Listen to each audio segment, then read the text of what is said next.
Spot number 13 पर इस mask man ने दावा किया था कि उसने कम से कम 65 शवों को यहाँ पर दफनाया है। 18 सालों में उसने 1500 लाशों को यहाँ पर दफनाया, यानी साल भर में वो कितनी लाशें यहाँ पर दफनाता था। धर्मस्थला जैसी पवित्र जगह पर सामूहिक बलात्कार और हत्या कांड के इस कथित विसिल ब्लोअर के दावों ने पूरे देश में सनसनी फैला दी। कुदाली, फावड़े और जेसीबी मशीनों के साथ एसआईटी की टीम ने उन सभी जगहों को खोद डाला जहां इस विसिल ब्लोअर ने शवों को दफनाने का दावा किया था। 17 स्थानों को उसने चिन्हित किया था और स्पॉट नंबर 13 वो जगह है जहां पर फिलहाल हम मौजूद हैं। यहां पर आप देखिए इस पूरे एरिया को किस तरह से एसआईटी की टीम ने खोदा था। और बहुत दिलचस्प बात यह है कि इस एक जगह पर यानी स्पॉट नंबर 13 पर इस मास्क मैन ने दावा किया था कि उसने कम से कम 65 शवों को यहाँ पर दफनाया है। लेकिन एसआईटी ने इस स्पॉट के अलावा बाकी सभी स्पॉट पर जाकर कार्रवाई की। पूरी जगह को खोदा गया लेकिन वहाँ पर कुछ नहीं मिला और इससे ये साफ हुआ कि जो विसिल ब्लोअर और मास्क मैन जो चिन्नैया है उसकी सारी कहानी मनगढ़ंत थी। वो झूठ बोल रहा था, उसके दावों में कोई सच्चाई नहीं थी। इसीलिए एसआईटी की टीम ने उसे गिरफ्तार कर लिया।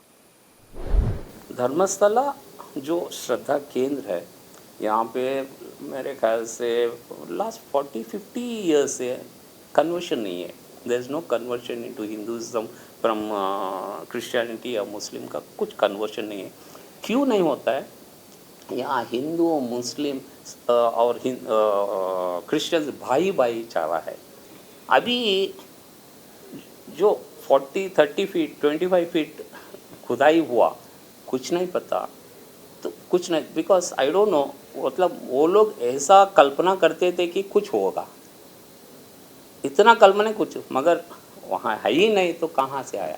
अभी जो एक एक आदमी का वो मुकड़ा बाहर आ रहा है, तो हमको इतना टेस्ट लगता है कि यहाँ पे जो भाईचारा से हम हिंदू मुस्लिम क्रिश्चियंस रहते हैं उसमें एक ऐसा धाग लगा रहा है, उसमें डिवाइड एंड रूल हो रहा है।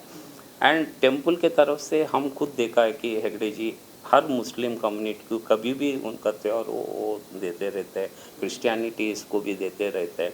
तो ये लोग पता नहीं, मतलब इसका पीछे जो लोग हैं, मतलब मैं सोचता हूँ कि अभी कुछ मीडिया में आ रहा है कि देयर आर सम हाई, मतलब क्या बोलते हैं, हाई प्रोफाइल लोग हैं जो चाहते हैं कि ये हिंदुत्व जो आस्था है टेम्पल के ऊपर उसको छोड़ना चाहते हैं। और एक आदमी कहता है कि बुलडोज़र थे, टेम्पल को ही तोड़ दो। ऐसा इतना मतलब लोग हो रहा है। अभी अच्छा हो रहा है कि एक एक करके बाहर आ रहे हैं, लोग समझने लगे, क्योंकि इनका टारगेट यंगस्टर्स है।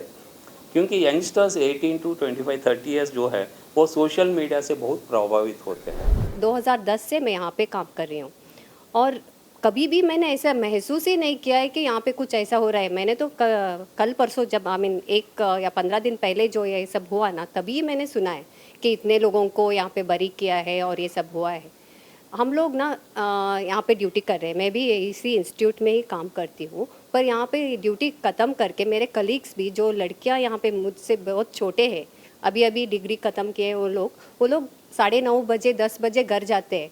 मैं कभी कभी उनसे पूछती हूँ, क्या आपको डर नहीं लगता है क्या ऐसे जाते समय? वो लोग स्कूटी में और चलते भी जाते हैं कभी कभी, और ड्यूटी को 9 o'clock आते हैं तभी भी आते हैं। किसी को कभी भी ये महसूस ही नहीं हुआ है कि प्लेस अनसेफ है।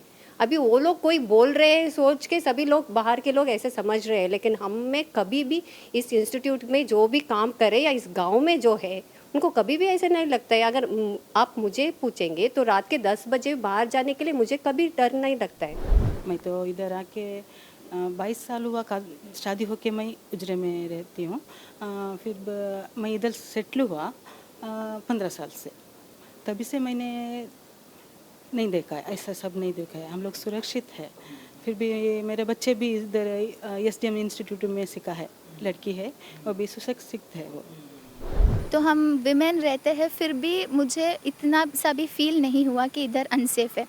मतलब बहुत बार हमें इंस्टीट्यूशन की तरफ से हो या फिर उजरे एज अ प्लेस ऑल्सो मुझे कभी अनसेफ करके फ़ील हुआ ही नहीं। तो ये सब अभी जो भी बताया जा रहा है, मैं लोगों को कहना चाहती हूँ कि हम इधर है, हम रह के इसको मैं मतलब पूरे दावा के साथ कह सकती हूँ कि मैं बिल्कुल सेफ़ फ़ील करती हूँ। ये सब क्यों बता रहे हैं मैं नहीं जानती, लेकिन बहुत ही सेफ़ फ़ील करते हैं हम। लेकिन इतना तो जानती हूँ कि वो लोग जो भी दावा कर रहे हैं वो इधर नहीं हो रहा है और नहीं हुआ था। इतना मैं बहुत ही कॉन्फिडेंस के साथ कह सकती हूँ।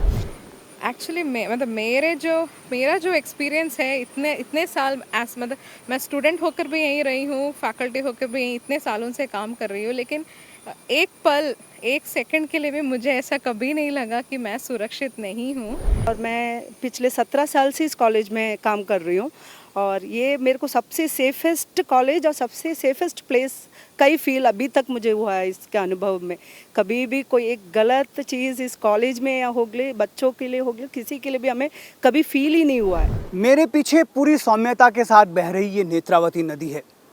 इस कहानी में इस नदी का भी बहुत मुख्य पात्र है, क्योंकि ये वही जगह है जहाँ पर चिन्नैया ने साफ सफाई का काम शुरू किया था। हम उसी स्नान घाट पर फिलहाल मौजूद हैं। इस नदी के बारे में चिन्नैया ने ये दावा किया कि यहाँ पर भी उसने कई सारी लाशों को इस नदी से निकाला और दफनाया। उसमें कई सारी महिलाओं की और युवतियों की लाश थी। यहाँ के स्थानीय लोग ये मानते हैं कि चूँकि ये जगह धर्मस्थला जो है वो उसको दक्षिण की काशी कहा जाता है, इसीलिए कई सारे लोग यहाँ पर आकर अपना जीवन खत्म कर लेते हैं, सुसाइड कर लेते हैं, ताकि उन्हें मोक्ष की प्राप्ति हो। 2012 तक ऐसा जो भी यहाँ पर प्रकरण होता था उसमें धर्मस्थला मैनेजमेंट, जो टेम्पल मैनेजमेंट है, उसका एक भूमिका रहती थी। उनके लोगों को यहाँ पर उस लाश को निकाल कर उसे दफनाने का काम सौंपा जाता था। हालांकि जो पुलिस है, जो यहाँ के तालुक और तहसील पंचायत के लोग हैं, उस वक्त वो भी वहाँ पर मौजूद होते थे। डॉक्टर की एक टीम जो है स्पॉट पर पोस्टमार्टम करती थी, ऐसा यहाँ के लोकल लोग बताते हैं। दूसरी बात, ये जो आप नदी देख रहे हैं, इसमें एक चेक डैम आपको नज़र आ रहा होगा। इसके ऊपर ये नदी जो है आगे केरला से जुड़ती है, तो आगे घने जंगल है। वहाँ पर भी अगर किसी का मर्डर कर उसे नदी में फेंक दिया जाता तो ये जो जगह आप देख रहे हैं, यहाँ पर ये चेक डैम में आकर वो शव जो है फंस जाता था और वो यहाँ पर निकलता था। अब यहाँ के स्थानीय लोग ऐसा कहते हैं, जो धर्मस्थला मंदिर को मानते हैं, मैनेजमेंट के जो डिवोटीज़ हैं, वो ये कहते हैं कि उन लाशों को भी जब निकालने का काम चिन्नैया जैसे सफाई कर्मचारियों को सौंपा गया तो उन्होंने ये आरोप लगा दिए कि वो जो है उन लाशों का भी कनेक्शन जो है वो धर्मस्थला मंदिर या मैनेजमेंट के साथ है।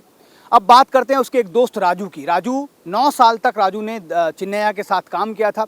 राजू ने जो बयान दिया है उसमें उसने ये कहा है कि 2 या 3 साल में एक बार ऐसा कॉल आता था जब कोई लाश यहाँ पर उन्हें नदी में या फिर जंगलों में मिलती थी और उसे दफनाने का काम उन्हें दिया जाता था। चिन्नैया की माने तो उसका ये कहना है कि 18 सालों में उसने 1500 लाशों को यहाँ पर दफनाया, यानी साल भर में वो कितनी लाशें यहाँ पर दफनाता था। एसआईटी की जांच हुई तो पता चला कि जो राजू का बयान है और चिन्नैया के बयान में ज़मीन आसमान का अंतर है। इसी वजह से उसका ये बयान खोखला साबित हुआ। दूसरी बात, एक नरमुंडू अपने साथ में लेकर गया था। जब उस पुलिस स्टेशन पर उसने जाके बताया कि एक महिला का स्केलेटन है जो वो लेकर आया, ये साबित करने के लिए कि उसने कई सारी लाशों को यहाँ पर दफनाया है। जब एफएसएल जांच हुई तो पता चला कि वो एक पुरुष का स्केलेटन था, पुरुष का स्कल था, जिसके बाद वो दावा भी उसका झूठा साबित हो गया। तो तमाम जो बातें उसने कही थी, जो खुलासे उसने किए थे, जिसने पूरे देश में सनसनी फैला दी थी, एक के बाद एक वो सारी बातें झूठी साबित हुई। इन्वेस्टिगेशन टीम को गुमराह करने के लिए, झूठे सबूतों के लिए और जज के सामने झूठी गवाही देने के आरोप में चिन्नैया को अरेस्ट कर लिया गया है। अब बड़ा सवाल यह है कि चिन्नैया के पीछे कौन है, किन लोगों ने उसे ये सब कहने के लिए उकसाया, क्या उसके लिए उसे किसी बात की रिश्वत दी गई थी जैसा उसकी पत्नी दावा कर रही हैं। तो इन सब तमाम बातों को खंगालना अभी बाकी है एसआईटी की जांच में, और आगे क्या क्या सामने निकलता है अब सबकी नज़र उस पर टिक गई है।